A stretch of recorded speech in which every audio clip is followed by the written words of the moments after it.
Everyone knows that solar PV performs pretty well in summer, but how does it perform in winter in a mild temperate climate?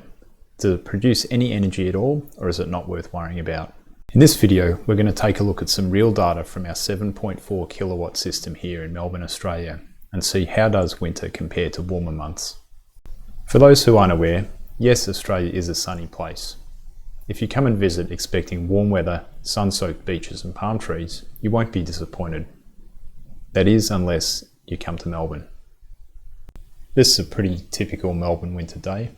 Minimum of 10, maximum of 16 degrees Celsius, and raining, and also a lot of cloud cover. If you do visit a Melbourne beach in winter, be sure to pack one of those silver blankets that they give to lost hikers. Without further ado, let's take a look at the data. Firstly, the raw data. Data can be downloaded one day at a time through the SMA Sunny Portal web interface. It's a bit of a schlep getting all of the files, but in a future video I plan to show an automated way of doing this. Once we've downloaded all the files, we can confirm that the data is in CSV format, or something close to it, that we can use Power BI to analyse. Here in Power BI, we can see all the data from the CSV files with some measures added. For example, we created a new timestamp column which uniquely identifies a time interval based on the day and the time. We also created additive measures, kilowatt hours, from taking the raw kilowatt readings and dividing by 4, because these are 15-minute intervals.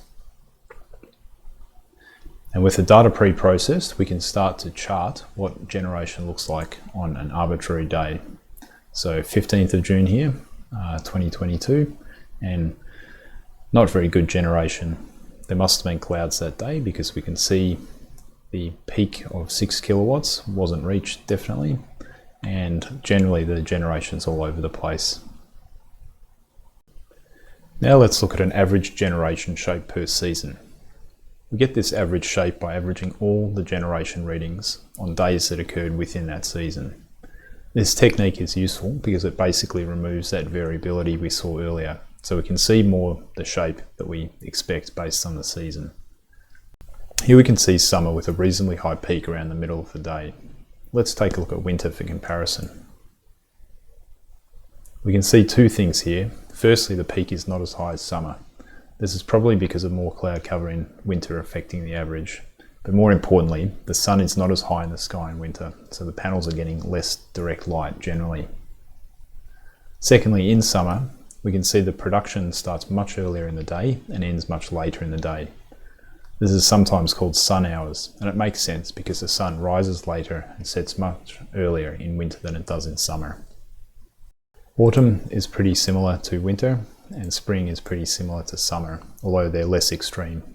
How can we tell how much energy gets produced on an average winter day versus an average summer day? Well, the energy produced is basically the area under those shapes, but it's not super easy to tell. We can take a look at the next tab in the report.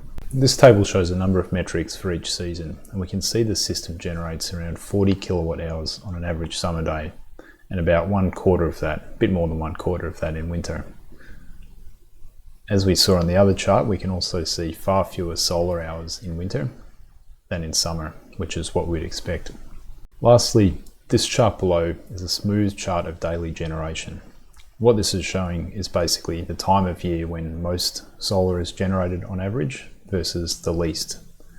From what we can see here, the peak is around the New Year's period, and around 6 months later exactly, we see the trough where the least amount is generated per day.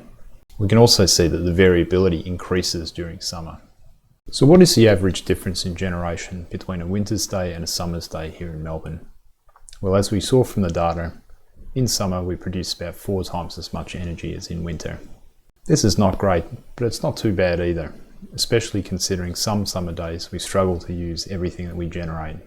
Thanks for watching Solar Statistics. Feel free to leave a comment below, and if you'd like to see more of these videos, please like and subscribe. Thanks for watching.